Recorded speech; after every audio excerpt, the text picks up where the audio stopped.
Hello, back with another vocal video from Patsy Rudenberg's book, The Need for Words. Going through the exercises in this chapter, chapter 5 of this book, which is really just stuffed full. Don't know when, I don't know when the end of this chapter is. The exercise, I'm going to go through a couple of exercises today because they're all group exercises that I don't think I'm going to be able to replicate at home. Don't try this at home, kids, because you need a group of 5 or 6 or at least one other person, and I do not have that. So I'm just going to go through the exercises, talk about them, talk about the theory. Sometimes there is stuff I can glean from this, even if I'm not getting the practical experience from it. So the exercises I'm going to do today, the first one is clearing the thought exercise. This exercise can be done in groups of 2 or more. That's just me. The group should remain sympathetic and patient throughout the exercise, but also tough. I sometimes call this the stop the speaker drill. So you find a text that is full of complex or long thoughts. The speaker starts the text to try to communicate the thoughts precisely. At any time, the audience, if they fail to understand a thought or hear a misplaced stress or emphasis, can stop and ask the speaker a question connected to the text. The speaker can only answer the question by using the text, not paraphrasing an answer.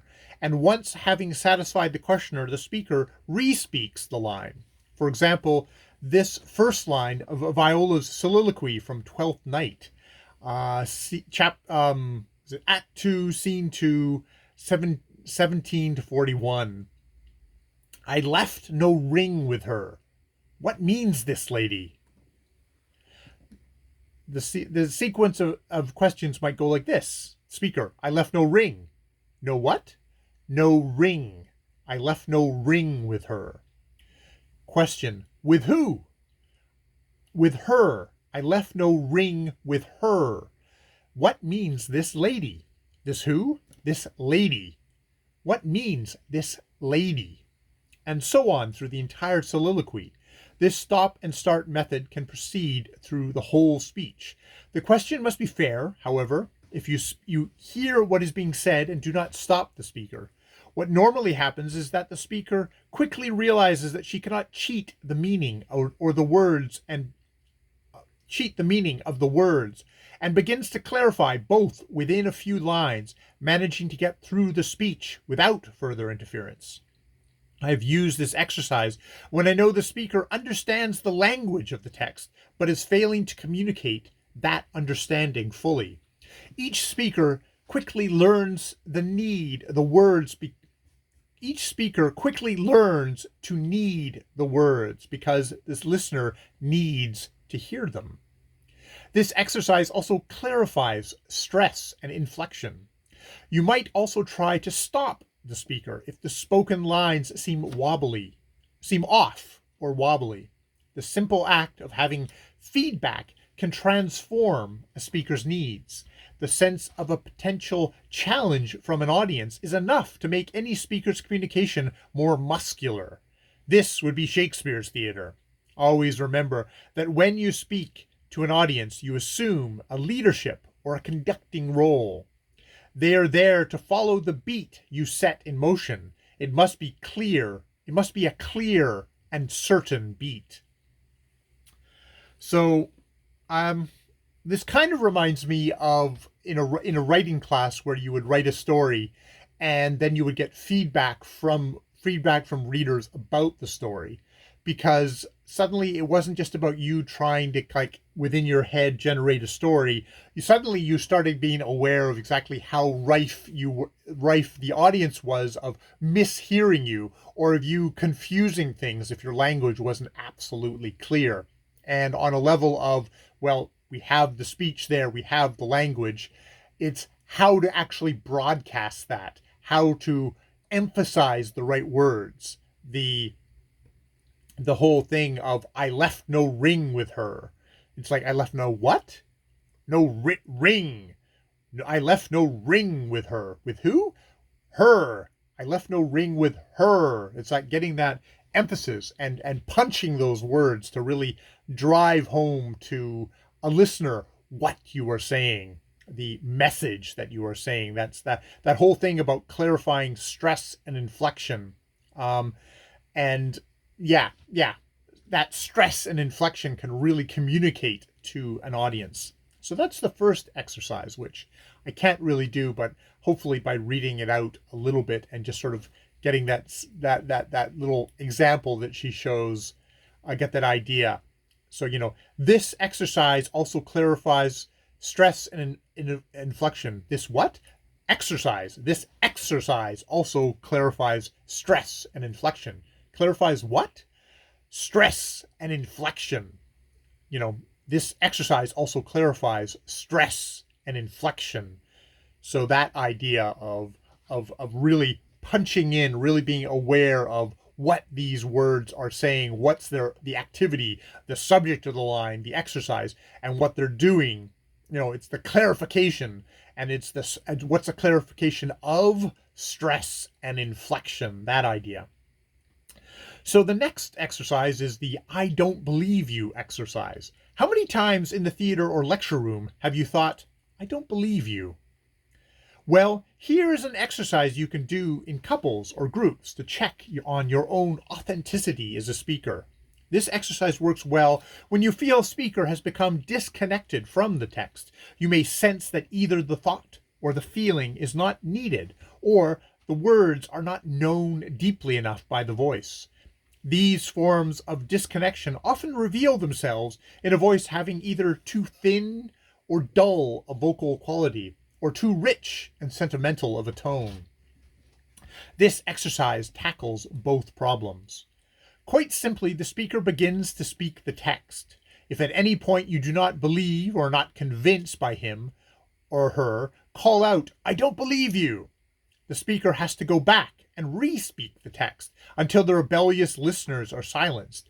That is, until they are believers. Be very careful that the speaker keeps breathing and does not resort to pushing vocally, but remains steady with the words. I've often used this exercise with companies of actors who have rehearsed in a very blocked or physical way. When the text has not been fully explored, but movement has, the exercise can quickly connect the speakers to the need for spoken truth, and by the byproduct will be a clarifying of the story. In this exercise, it is better to have an outside judge, that is, someone who can move the exercise when they are satisfied that belief has been met. Otherwise, members of the audience may get unjustifiably tough or heckle the speaker. This is an exercise that demands toughness from the speaker. But if you look at Mark Antony's long speech to an unruly crowd in the Forum in Act 3, Scene 2 of Julius Caesar, you'll see him subjected to exactly the same kind of I don't believe you treatment. Try interrupting a speaker as he or she speaks Mark Antony's funeral oration. Friends, Romans, countrymen, lend me your ears. I come to bury Shakespeare. I come to bury Caesar, not to praise him. The evil that men do live, the evil that men do lie, the evil that men do lives after them. The good is often interred with their bones. So let it be with Caesar. The noble Brutus hath told you Caesar was ambitious. If it were so, it were a grievous fault. And grievously has Caesar paid for, answered it. Here, under leaves of Brutus and the rest, for Brutus is an honorable man. So are they all honorable men. Come, I speak to, come I to speak in Caesar's funeral. I really stumbled all that. The speaker should use only the words that Shakespeare gives you to quell the crowd and make them believe you. Stick with the rhythm. This exercise, in fact, is true to the intention of the text, because in this speech, Mark Antony turns the crowd's anger against Brutus and his fellow conspirators. Use the words to get and hold the crowd's attention until they stop interrupting you. And I believe I'm going to do the journey through the text. Yes. Imagine that journey through the text is this final exercise that I will do today. Imagine that the first word of any given text is the first step on the road, and the final word of the text finishes a journey. It is the journey straightforward. Is the journey straightforward, or are there many detours or changes in direction? The more straightforward, the easier it will be to speak. But remember that straightforward journeys can be tiring without variety and stops along the way. List what has been discovered. How many new ideas and feelings are explored? In heightened text, you will be amazed at the number of discoveries, and realize that by the end of the speech, the character has changed. The act of speaking out loud has changed their inner and outer position in the world. As you work through the text, note all the rough spots and treacherous corners. See where you will have to slow down, as well as where you can speed up. Use the text like a map. There may be descriptive passages where you are just enjoying the scenery and the view. Some points you may be daydreaming. Other points where you may have to spring into furious action. Each text journey is different, which is why you must pave the passage carefully in advance. And we don't really get I don't think we get journey. No, a journey through the text. It might actually have connection with the next thing, which is the storyline exercise. I don't know. Here, I'm going to do the storyline exercise. This actually, is it a gigantic one? It is a semi-gigantic one. Okay, I'm just going to stop there.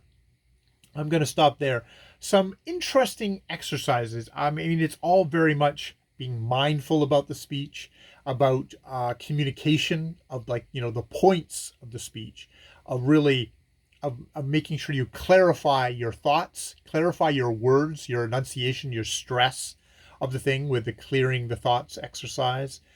The I don't believe you exercise is really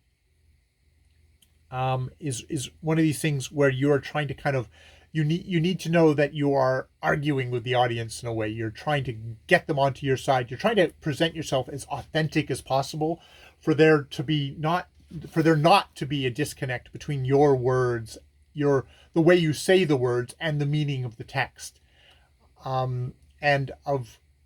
There's two ways. There's the emotional thing, but there's also the intellectual, like, do you understand what you are saying? And if you don't appear to understand what you're saying, then I'm not going to believe you either. That idea, because it's like a theater or a lecture room. You may have a sense that the thought or feeling is not needed, or the words are not known deeply enough by the voice. These forms of disconnect often reveal themselves in the voice having either too thin or dull a vocal quality, or too rich and sentimental of a tone. So you're just kind of layering it on kind of as compensation. I guess it's that delicate balance, because, if everything was turned up to 11Zs, then everyone would go up to 11Zs. It's being varying and stuff like that. And I mean, there's that idea of journeying through the text. And if you're always up here, it's also it's monotone. It's just monotone up here. You need to kind of go up and down with the thing. Go up and down with the text. Is the journey straightforward? Are there many detours and changes in directions?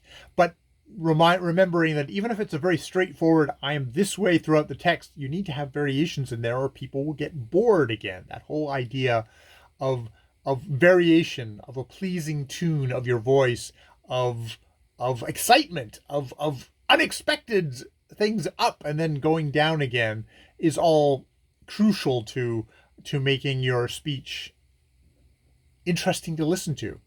At the end of the day, you just want to be interesting to listen to, as well as have something actually there to say at the same time.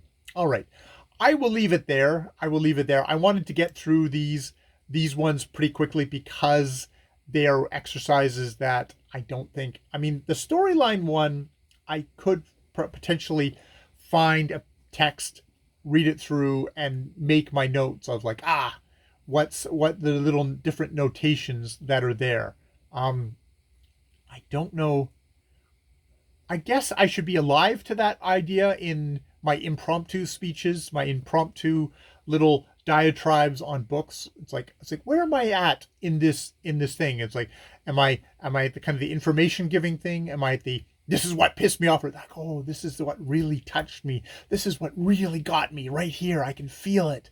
That kind of thing, being alive to that, having those colors and variations in the thing versus just talking this way the whole way through, and then no one, pretty much people tuning out right at the beginning.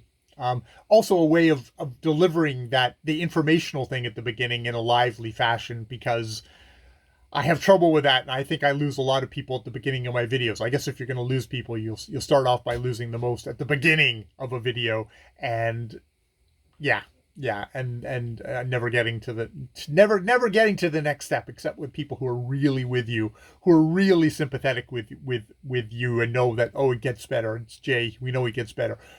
I want it to be better at the beginning, which is always an obsession of mine. And it's a part of that is mastering the material so that I can be comfortable at the beginning, I guess. All right. I have nattered. I will stop here. More videos later.